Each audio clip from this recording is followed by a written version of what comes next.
গণিত অষ্টম শ্রেণী অনুশীলনী 2.2 9 নম্বর একই হার মুনাফায় কোনো মূলধন এক বছরান্তে চক্রবৃদ্ধি মূলধন ৬৫০০ টাকা ও 2 বছরান্তে চক্রবৃদ্ধি মূলধন ৬৭৬০ টাকা হলে মূলধন কত? এখানে বের করতে বলছে মূলধন কত। সমাধান, মনে করি মূলধন পি টাকা, যেহেতু মূলধন বের করতে বলছে মূলধন পি টাকা, এক বছরান্তের চক্রবৃদ্ধি মূলধন সি সমান সমান ৬৫০০ টাকা। এখানে সি হচ্ছে চক্রবৃদ্ধি মূলধন, সিটা হচ্ছে চক্রবৃদ্ধি মূলধন। চক্রবৃদ্ধি মূলধন যেহেতু প্রশ্নে দিয়ে দেওয়া আছে চক্রবৃদ্ধি মূলধন ৬৫০০ টাকা, এখানে এজন্য এখানে সি সমান সমান সূত্রটা না লিখে সি সমান সমান শুধু মানটা বসা দিয়েছি, যেহেতু মানটা বের করে আছে ৬৫০০ টাকা।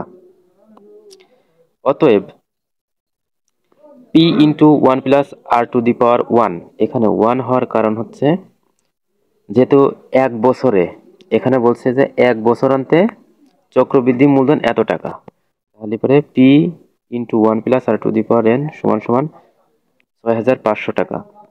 এটা হচ্ছে 1 নং সমীকরণ লেখা যায়। অর্থাৎ এখানে P into 1 plus R to the power N এটা হচ্ছে চক্রবৃদ্ধি মুনাফার সূত্র, আর এইটুক সমান সমান যদি ৬৫০০ টাকা হয়, অর্থাৎ এই সূত্রর মানে হচ্ছে হলো চক্রবৃদ্ধি মূলধন, আর এখানে চক্রবৃদ্ধি মূলধন দিয়ে দেওয়া আছে ৬৫০০ টাকা, এই কারণে এই সূত্র সমান সমান এই ৬৫০০ লেখা যায়। এটা হচ্ছে 1 নং সমীকরণ। এবার বলছে 2 বছরান্তে চক্রবৃদ্ধি মূলধন সি সমান সমান ৬৭৬০ টাকা।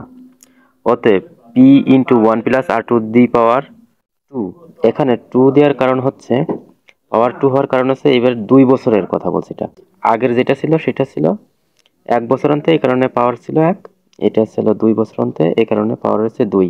তাহলে অতএব P into 1 plus R to the power 2, এখানে এন হয়, এন এর জায়গায় হচ্ছিল এন মানে হচ্ছিল সময়, এই কারণে এন হচ্ছিল এন এর মান হচ্ছে সময়, এখানে যেহেতু বছর 2 এই কারণে 2 লিখে দেওয়া হয়েছে একবারে। সমান সমান ৬৭৬০ টাকা, অর্থাৎ P into 1 plus R to the power 2 এইটুক হচ্ছে সমান সমান হচ্ছিল মূলধন, আর এই মূলধন সমান সমান ৬৭৬০ টাকা দেওয়া আছে। এটা সমীকরণ আকারে লিখলাম, এটা হচ্ছে 2 নং সমীকরণ হলো। এবার 2 নং সমীকরণকে 1 নং সমীকরণ দ্বারা ভাগ করে পাই, অর্থাৎ 2 নং সমীকরণ এইটা আর এইটাকে 1 নং সমীকরণ দ্বারা ভাগ করে পাই। তাহলে এখানে P into 1 plus R to the power 2 এইটুক সমান সমান এর মান হচ্ছে ৬৭৬০ টাকা, অর্থাৎ এটা হচ্ছে 2 নং সমীকরণের মান, অর্থাৎ এইটুক সমান সমান আমরা এইটুক লিখতে পারি। অর্থাৎ এখানে সূত্রটা এখানে বসাইছি আর মানটা সমান সমান দিয়ে এর পাশে লিখছি উপরে, যেহেতু এটা উপরে বসাইছি এর ফলাফল কত সেটা উপরে লিখছি। আর এটা হচ্ছিল এটা 2 নং সমীকরণ গেল, আর এইটা হচ্ছে 1 নং সমীকরণ, অর্থাৎ P into 1 plus R to the power 1 এইটুকির মান হচ্ছে ৬৫০০ টাকা। তাহলে এইটুক নিচেই এর মানটা বসাইছি নিচেই, অর্থাৎ এইটা এখানে শুধু সংখ্যাগুলো বসাইছি আর এখানে সূত্রটা বসাইছি। এখন এই পি দ্বিতীয় লাইনে লিখছি, যেহেতু মাঝে বা সমান সমান আছে এই কারণে বা দ্বারা টানতে হবে, পি ইন্টু 1 প্লাস আর আবার ইন্টু 1 প্লাস আর, অর্থাৎ এখানে 1 প্লাস আর এর পাওয়ার ছিল 2, এই 2 থাকার পাওয়ার যেইটা থাকবে অর্থাৎ এই ব্র্যাকেটের মধ্যে সেই সংখ্যা ততবার লিখতে হবে। তাহলে পি করতে পি বসাইলাম, এখানে 1 প্লাস আর এর পাওয়ার ছিল 2, তার মানে এই 1 প্লাস আর 2 বার আছে তাই 2 বার লিখছি, 1 প্লাস আর আর 1 প্লাস আর 2 বার লিখলাম। এরপরে নিচে যেহেতু পি করতে পি বসাইলাম, আর 1 প্লাস আর এর পাওয়ার ছিল 1, এই 1 থাকার কারণে এখানে এটা একবার লিখলে হয়ে যাচ্ছে, এটা 2 বার লেখা লাগতেছে না, যেহেতু পাওয়ার 1 এটা একবার বসবে। সমান সমান করতে এই সমান সমান এখানে বসাইলাম। এরপরে ৬৭৬০ টাকা উপরে লিখলাম আর ৬৫০০ নিচে লিখলাম, বা এখানে পি আর এই পিটা কাটলাম, 1 প্লাস আর আর 1 প্লাস আর অর্থাৎ উপর নিচেই কাটলাম, কাটার পরে তাহলে বাকি পড়ে থাকলো কত, আর এখানে এই সংখ্যা আর এই সংখ্যাটা কাটলি পরে থাকতেছে হচ্ছে বা 1 প্লাস আর সমান সমান 1.04, অর্থাৎ এই দুইটা যদি ভাগ করা হয় তাহলে পরে কত হয় 1.04, আর এখানে অবশিষ্ট আছে 1. এখানে আছে সমান সমানের আগে আছে কত 1 প্লাস আর, এইখানে 1 প্লাস আর সমান সমান কত সমান সমান, আর এইটা ভাগ করলে পরে হয় 1.04, সেটা লিখলাম। তাহলে এটা লিখলাম 3 নং সমীকরণে। এখন আবার লেখা আছে 3 নং সমীকরণের মান 1 নং সমীকরণে বসিয়ে পাই। 3 নং সমীকরণের মান 1 নং সমীকরণে বসাইলে তাহলে পরে আগে 1 নং সমীকরণটা লিখতে হবে, তারপরে 3 নং যে সমীকরণ 3 নং সমীকরণ ছিল এইটার মানটা শুধু বসাই দেব, অর্থাৎ 1 নং সমীকরণের যে পি করতে পি ঠিক রাখলাম, আর এখানে আছে গুণ চিহ্ন আছে পি আর ইনটুর মধ্যে যেটুকু আছে এইটুকু আছে গুণ আকারে আছে, পির সাথে 1 প্লাস আর এটা গুণ আকারে আছে, তাহলে গুণ চিহ্ন দিলাম এখানে, আর 1 প্লাস আর এর মান হচ্ছে হলো 1.4, অর্থাৎ 1 প্লাস আর এর মান হচ্ছে হলো 1.04 এখানে বসালাম। 1 প্লাস আর এর পরিবর্তে 1.04 লিখলাম, সমান সমান কত সমান সমান বসাইলাম, আর এখানে 6500 টাকা কত 6500 টাকা বসাইলাম, বা পি সমান সমান 6500 বাই 1.04। এটা এখানে 1.04 এইভাবে হওয়ার কারণ হচ্ছে যদি সমান সমানের আগে কোনো সংখ্যা গুণ আকারে থাকে তাহলে সমান সমান পরে আসে সেটা ভাগ আকারে লিখতে হয়। যেহেতু পির সাথে 1.04 গুণ আকারে ছিল, যেহেতু বামের দিকে এই বামের দিক থেকে যেহেতু পির মানটা বের করতে তাহলে পির মানটা রেখে ঠিকই রাখবো, আর পির সাথে যেটা 1.04 গুণ আকারে ছিল সেটা সমান সমানের ডানে আনে সেটা ভাগ আকারে লিখতে হবে। তাহলে পরে পি সমান সমান 6500 বাই 1.04, 6500 আর 1.04 এটা ভাগ করলে পরে পি সমান সমান হচ্ছে 6250। উত্তর মূলধন হচ্ছে 6250, এটাই হচ্ছে উত্তর। 10 নম্বর বলা হয়েছে বার্ষিক শতকরা 8.50 টাকা চক্রবৃদ্ধি মুনাফায় 10,000 টাকার 2 বছরান্তে চক্রবৃদ্ধি মূলধন ও চক্রবৃদ্ধি মুনাফা নির্ণয় করো। এখানে দুইটা বিষয় নির্ণয় করতে বলছে, একটা হচ্ছে চক্রবৃদ্ধি মূলধন আর একটা হচ্ছে চক্রবৃদ্ধি মুনাফা। এখানে শতকরা 8.50 টাকা, এখানে ছিল এটা হচ্ছে আর এর মান দিয়ে আছে, অর্থাৎ শতকরা যেটা থাকে সেটা পার্সেন্টেজে থাকে, এটা পার্সেন্টেজে আছে।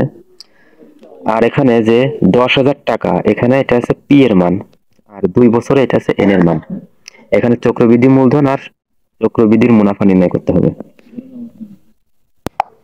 তাহলে এই অঙ্কটা করার জন্য আগে যে বিষয়গুলো লিখে নিতে হবে এই প্রশ্ন থেকে, সেজন্য এখানে লিখে নেওয়া হয়েছে পি সমান সমান 10,000 টাকা, এন সমান সমান 2 বছর, আর আর সমান সমান 8.50%। এখানে শতকরা আছে, এটা আছে পার্সেন্টেজে।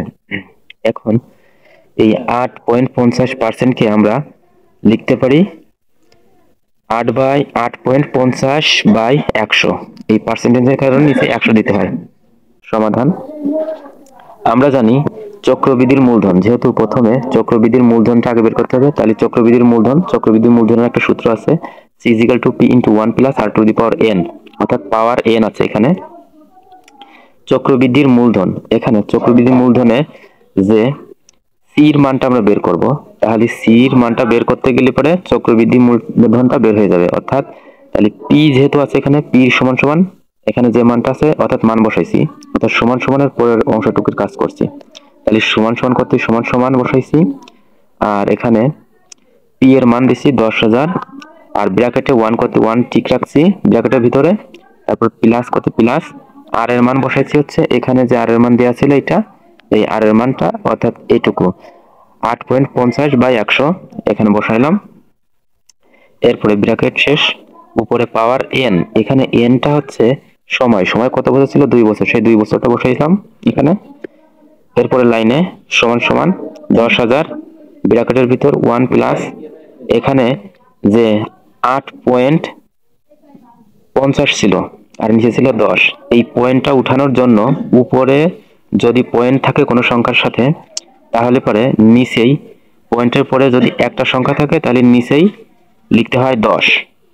অর্থাৎ পয়েন্টের পরে একটা সংখ্যা থাকলে পরে 10 লিখতে হয় নিচেই গুণ আকারে, আর পয়েন্টের পরে দুইটা সংখ্যা থাকে তাহলে 100 লিখতে হয়।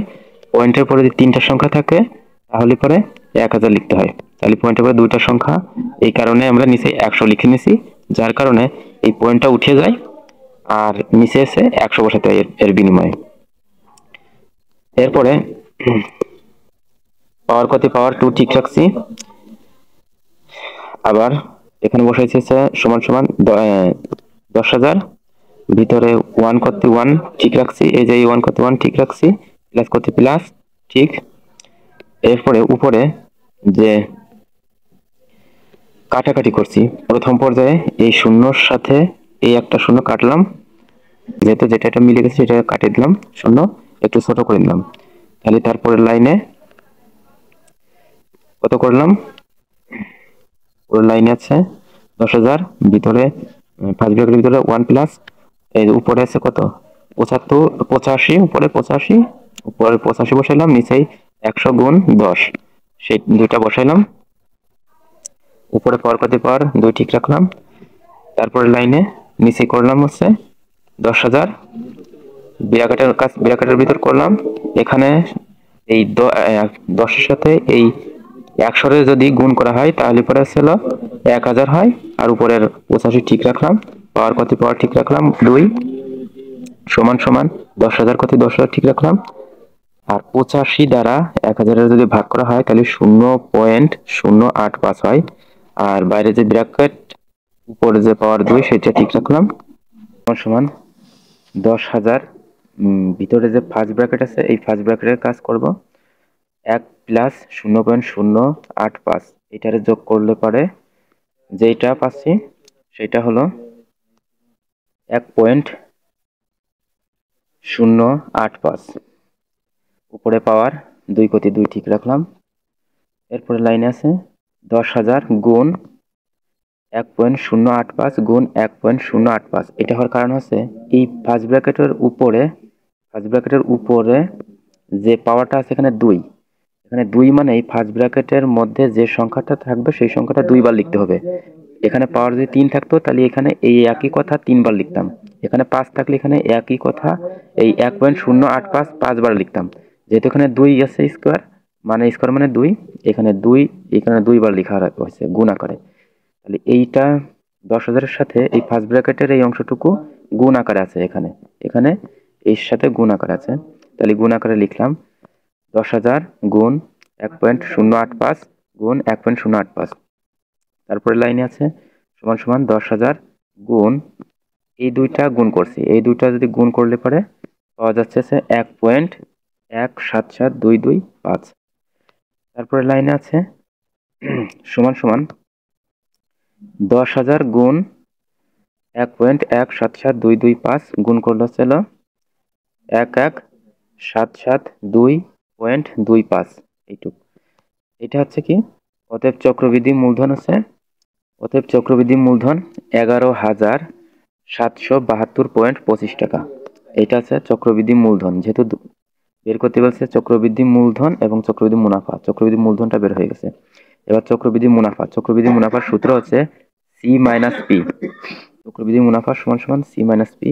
এখন সির মান তো বের করে ফেলছি, চক্রবৃদ্ধি মূলধন আছে সি, তাহলে সির মান আছে এতটুকু, আমরা এটুকু কিন্তু সির মান বের করছি, তাহলে সির মান বসাবো এখানে 11,772.25, আর মাইনাস করতে মাইনাস বসাইলাম, আর পির মান আমরা জানি 10,000, সে 10,000, তাহলে এই দুটো যদি বিয়োগ করে দেই তাহলে বের হবে ছিল 1,772.25 টাকা, 1,772.25 টাকা। তাহলে এইটা হচ্ছে কি চক্রবৃদ্ধির মুনাফা। উত্তর চক্রবৃদ্ধির 11,772.25 টাকা এবং চক্রবৃদ্ধির মুনাফা আছে 1,772.25 টাকা।